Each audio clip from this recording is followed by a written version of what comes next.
O que é que acontece com a Argentina, que sempre quando a gente vai falar da Argentina ou dos argentinos, a gente simplesmente vê casos de racismo lamentáveis. Pois é, a gente percebe isso ficou evidente agora foi ontem que o volante, né, Enzo Fernandes da Argentina, mostrando lá em live, comemorando um gol, comemorando o título da Copa América em cima da Colômbia, no ônibus, junto com todos os outros jogadores. Eles começaram a fazer um canto racista para a França. Eu fiz até um Reels, não coloquei aqui no YouTube porque ele ficou com mais de 4 minutos, mas está lá no meu Instagram, você pode seguir lá se você quiser ver. Eu explico lá o porquê que é racismo, eles inferiorizando os jogadores franceses, principalmente os jogadores negros franceses. E, e aí isso levou, né, às discussões do porquê que existe esse racismo. E duas perguntas. E onde que está a população negra da Argentina? E é por isso que eu vim aqui, fiz um material para poder, através de uma pesquisa, para poder trazer para vocês essas duas respostas, ou tentar pelo menos achar respostas para essas duas questões importantes. Então, vamos lá, já começar logo de cara. Deixa eu só tomar meu. Então, vamos lá. Primeiro, vamos trabalhar com a história. Primeiro, com a história mesmo. Na Argentina, desde a dominação espanhola, tá, que se faz principalmente no século XVI, a partir do século XVI, onde os espanhóis chegam na Argentina em 1588, fundando o vice-reino do Rio da Prata, certo? Existem, já desde o início, navios negreiros aportando na colônia, no vice-reino do Rio da Prata, Argentina, certo? Para a utilização de mão de obra de pessoas que eram escravizadas. Isso aconteceu na América toda. É um fenômeno que aconteceu na América toda por parte dos europeus escravizando africanos e trazendo para a América para serem a mão de obra principal. No caso da América Espanhola, junto com os povos indígenas também, na América Portuguesa também, né? Aí, desde o século XVIII, na Argentina, o século XVIII, a Argentina ela consegue a sua independência bem anterior ao Brasil. Bem anterior não, mas consegue a independência. A Argentina faz sua independência anteriormente ao Brasil, é que ela se torna república aí sim bem anterior ao Brasil. A Argentina ela consegue sua independência na Guerra de Independência, né, entre 1810, é um processo, tá, mais lento, até 1816. E desde o século XVIII, já nas prévias dessa independência, já começam a formar, a emitir ou realizar censos para entender quem é a população argentina. A gente tem o censo de 1778, que mostra para a gente que 30% da população argentina era formada por pessoas negras, certo? Então é um número bem considerável. Em 1837, já um tempo depois, aqui já no período que a Argentina já é independente, certo? 30% da população era formada por pessoas negras. Detalhe importante, ela se torna independente, mas não abole a escravidão, assim como o Brasil se tornou independente em 1822 e não aboliu a escravidão. Ela vai mais rápido que o Brasil nesse processo. E ela se torna uma república. É um processo lento também, mas a Argentina, logo de cara, ela já foi uma república. Ela não teve rei, não teve monarca, tá? Então esse número se mantém de 1778 e o censo de 1837, certo? No censo de 1887, já caminhando para o final do século XIX, esse número cai drasticamente de 30% para 1,8% da população argentina que é formada por negros. Então esse número cai. O nosso objetivo é tentar explicar o porquê que esse número caiu e da onde que vem a ideia dessa construção, desse racismo. Dois pontos importantes aqui. Existem leis abolicionistas na Argentina. Ocorreram, assim como no Brasil, lá também tiveram leis abolicionistas. Em 1813, nós temos a liberdade dos ventres, que se assemelha aqui no Brasil à de 1871, que é a lei do ventre livre, que os filhos de escravizadas se tornariam livres, mas sempre tem algum ponto na lei que a lei dizia que ficavam sob tutela do senhor até os 8 anos de idade. E a abolição, se aqui no Brasil foi em 1888, lá foi um pouco antes, certo? Foi um pouco mais de 20 anos antes. Em 1853, você tem a abolição da escravização na Argentina. O que já começa a explicar para a gente a redução da população negra na Argentina, porque... Opa, é minha caixa. Assustou aí? Eu assustei. Beleza, tomei um susto aqui, mas vamos lá. O que explica que em 1853, então, entre esses dois censos aqui que a gente está vendo, tá vendo? Esses dois censos aqui, você tem a abolição. O que reduz, começa a explicar em parte a redução da população negra. Mas espera aí, abolir significa acabar com a população? Não, não significa.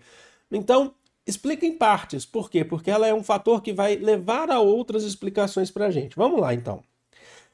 Existe na Argentina, isso atualmente, isso é um processo de construção desde o século XIX, o chamado mito do desaparecimento. A gente vai ver por que chama de mito, porque não há um desaparecimento total, certo? Mas há um mito desse desaparecimento. E existem processos de construção ou de pesquisas que tentam explicar o porquê da redução da população negra. Vamos lá. Aqui é o ponto mais importante. Em 1853, com a abolição, que a Argentina era independente, como eu falei para vocês, que era desde assim, se a gente colocar em linhas gerais, desde 1816, a Argentina passou a construir... e a gente já começa a entender o porquê. Entender o porquê do racismo e da redução. Um processo de construção de identidade nacional do país. Como assim? Todo país tem um processo de construção de sua identidade nacional. Isso é fato. Todo país tem o seu processo de construção. O Brasil tem o seu processo, já teve desde o século XIX, construção do IHGB, Instituto Histórico Geográfico Brasileiro, para construir uma narrativa acerca da história do Brasil. Isso fortalece com Getúlio Vargas, com as políticas indigenistas. A ideia da construção de falar que todos somos brasileiros, é o samba, é aquela coisa toda. Tudo isso contribui para o processo de formação. Todo país tem a sua identidade nacional. Se é um país, é preciso ter ali, diferentes uns dos outros, mas tem. Na Argentina, esse processo foi construído muito pesado. Aqui no Brasil a gente passou por isso também, mas depois nós tivemos políticas que cortaram isso. É isso que eu quero que vocês entendam. Muito pesado com as teorias de superioridade racial europeias do final do século XIX e início do século XX. A ideia de construir teorias de que o branco... A eugenia do Francis Galton, o inglês, que cria a eugenia falando que existem os bem-nascidos, os europeus. Então você tem que conectar isso. Que eles são superiores aos outros povos, os povos africanos e asiáticos. Desculpem. Depois... Final do século XIX, início do século XX, a gente tem o darwinismo social, falando que as sociedades evoluem de forma natural, assim como as espécies, o darwinismo social que nada tem a ver com Darwin, mas que é construído por conta do conceito, dá esse nome por conta do processo de esse entendimento de evolução. É pseudociência, não é ciência, isso não é comprovado cientificamente, tá? Nem eugenia, nem darwinismo social. Mas eram ideias que estavam muito em alta entre as elites do século XIX, século XX, na Europa. Chegou no Brasil também. Só que no Brasil, eu quero fazer esse contraponto aqui, que no Brasil a gente bate de frente com o darwinismo social e com a eugenia muito através do governo Vargas, por mais que você não concorde, tá? Por mais que você não concorde. Porque na década de 30 surge um sociólogo importante no Brasil, 32, 33, que é o Gilberto Freire, que a gente discorda em vários pontos, eu, por exemplo, mas tem sua importância, que vai trabalhar com outro mito. É um mito para quebrar outro mito, que é o mito da democracia racial. Que no Brasil, valorizando a miscigenação, que no Brasil existe um processo de democracia, que não há o racismo, que existe um processo de democracia racial. Tudo bem, eu não concordo com isso, a gente não concorda. Mas isso bate de frente com as ideias de superioridade, porque a partir do momento que ele está falando de democracia, ele está tentando hegemonizar. Hegemonizar não, é isso. Hegemonizar, é isso mesmo. tentando falar assim, ó, somos todos filhos do Brasil. Isso na década de 30. Na Argentina, a gente pouco teve esse contraponto. Lá se ficou com a ideia de superioridade dos brancos sobre os outros povos. Desde o século XIX, desde o processo de abolição. Então, foi um processo de construção dessa identidade nacional que explica o racismo, porque as pessoas foram criando e foram crescendo naquele ponto, os brancos, as pessoas brancas foram crescendo com essa ideia da superioridade étnico-racial, certo? E aí, alguns outros pontos que explicam a redução da população negra na Argentina. Parte dos homens negros lutaram na Guerra do Paraguai entre 64, 65, 70, 71, assim como no Brasil também, mas a população brasileira era bem maior. E o número de pessoas negras escravizadas no Brasil era maior também. Você teve uma epidemia de cólera em 1861 e você teve uma epidemia de febre amarela em 1871 na Argentina. Esses 3 pontos ajudam a explicar a redução da população negra, mas eles não explicam a ideia da construção do mito do desaparecimento. Eles não se sustentam por si só. Sabe o que se sustenta por si só? A ideia da construção da identidade nacional branca. Porque a partir do momento que você passa a construir uma identidade nacional branca de superioridade, você passa a reduzir, primeiro, contribuir com o racismo, então você tem morte, você tem violência da população branca com a população negra, certo? Então existe violência que mata, e existe também políticas públicas para reduzir a população negra, porque, diferente de outros países latino-americanos, como o Brasil, como Colômbia, como Equador, como o Uruguai, por exemplo, certo? Onde se valorizou a ideia ou a construção da miscigenação como fator de identidade nacional, isso não aconteceu na Argentina. Mas como que essas políticas públicas podem atuar dentro do país para reduzir a população negra? Você tem redução de taxas de natalidade de população negra. Mas como que você faz isso? Com o Estado, não necessariamente criando leis, mas incentivando culturalmente as pessoas nesse processo de construção, de falar o que é certo, o que é errado, e as pessoas começam a seguir.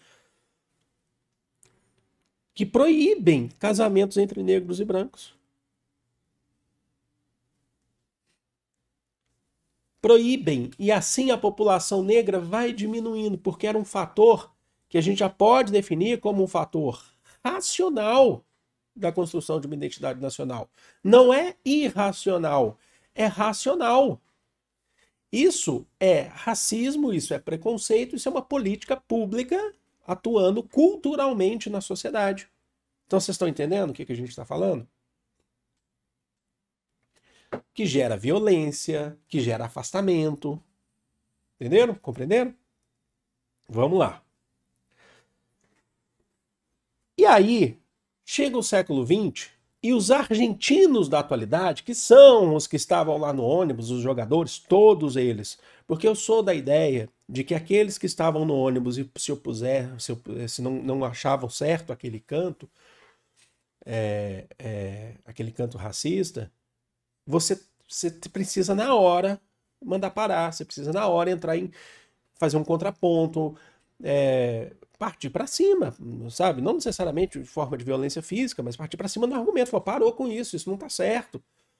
A partir do momento que você escuta o racismo, vê o racismo numa outra pessoa, independente se você fosse negro, branco, que a luta é de todo mundo, sabe?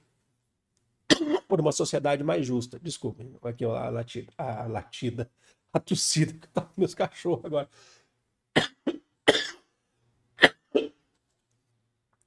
Essa luta é de todo mundo. E aquele que se cala, fica com um sorrisinho de canto de rosto, ou simplesmente não fala nada, racista ou é. Sabe? Porque tá aceitando uma condição daquela. Não é possível isso. Então, criou-se na contemporaneidade entre os argentinos, e eu não gosto de generalizar, se você é argentino e assiste aqui o canal, acompanha o canal, saiba que eu não estou generalizando, mas é um fator importante que não é geral entre os argentinos, mas é uma construção geral ao longo do tempo, de que os antepassados argentinos vieram de navios transatlânticos cruzando o Oceano Atlântico da Europa à Argentina, à América, principalmente por conta da Segunda Guerra Mundial. E os antepassados dos argentinos, eles são simplesmente advindos da Europa. E se esquecem, ou ignoram, omitem os fatores de afrodescendência. Os fatores, omitem ou ignoram os outros navios, os navios negreiros, certo? Que vêm para a América desde o período de colônia espanhola no século XVI, certo? E aí, olha um outro ponto para mostrar essas políticas públicas que a gente está falando aqui. Eu falei para vocês dos censos agora há pouco. A maioria dos censos do século XIX retiraram as perguntas étnico-raciais. Ou seja, em um censo, você não poderia defender a sua origem, a sua etnia, a sua cultura. Eles retiraram porque queriam apagar o fator, a pergunta étnico-racial, porque censo não existe só no Brasil, né, gente? Pelo amor, hein? O fator, a pergunta étnico-racial, só voltou nos anos 90, em 94, com a opção indígenas e em 2010 com a opção afrodescendentes. Então, eu quero que vocês entendam que é um processo de construção na Argentina também para poder combater o que foi construído desde o século XIX dessa questão de superioridade. E parabéns ao argentino, à pessoa, ao argentino, cidadão argentino, que não está inserido nesse processo racista e que luta contra isso. Tá? Agora, vamos lá. Existe população negra na Argentina? Existe. Os últimos censos calculam entre 4% e 6% da população. Calculam entre 4% e 6%. É um número pequeno, tá? Mas existem. No dia 6 de janeiro, por exemplo, existe a única festa, ou existem algumas festas, essa é a maior, mas assim, quando a gente fala única, que é a única de grande escala, que acontece a festa de São Baltazar, que é festejada pelos afrodescendentes da Argentina e do Uruguai, certo? No norte, que acontece na província de Corrientes, no norte, a norte de Buenos Aires, a centenas de quilômetros de Buenos Aires. Em Buenos Aires existem algumas festas também, em bairros mais populares, mas existem. E aí, existe na Argentina, que foi promulgada em 2013, é recente, a Lei Maria Remédios del Valle, que define na Argentina o 8 de novembro, o Dia Nacional de los Afro-Argentinos e de la Cultura Afrodescendente, inclusive reconhecido pela Unesco. E aqui a gente tem cartaz, o Dia Nacional de los Afro-Argentinos e la Cultura Afro. E aqui nós temos a Argentina também é afro. Ou seja, existem, lutam por sobrevivência, assim como no Brasil, mas a questão é que na Argentina não existiu quase esse contraponto para combater o discurso durante muito tempo, para combater o discurso e as políticas de superioridade racial. Então é por isso que a gente vê, por exemplo, a gente vê quase, por exemplo, eu em seleção argentina, levando como um parâmetro, eu não me lembro de ter visto algum jogador negro na seleção argentina. Pode ser que, pelo menos nos últimos anos, desde quando eu acompanho futebol, pode ter sido, antes deve ter tido, sim, logicamente, mas pode ter tido, antes eu tenho certeza que teve. Eu acompanho futebol há uns 30 anos, né? Eu tenho 42, eu acompanho mais, acompanho uns 35 anos. Mas assim, com certeza teve antes. Na história recente, eu não lembro. Se teve, eu talvez tenha passado desapercebido por mim, ou deve ter sido assim muito rápido mesmo, certo? E é isso. Mas existe uma população importante ali que constrói, que faz parte da construção do que é a Argentina. Mas ela é apagada pelos racistas. Compreenderam? Então tá aí, gente. Acho que deu para explicar bem a matéria para vocês, não deu? Acho que deu para explicar bem esse conteúdo para vocês. Eu fico feliz de trazer esse conteúdo aqui para vocês. Lembrando, a gente não gosta de generalizar, mas é importante falar sobre esse processo de construção que reflete hoje em boa parte da população argentina, tá bom? Vou ficando por aqui, vocês sabem, eu amo vocês de coração. Grande beijo, fui!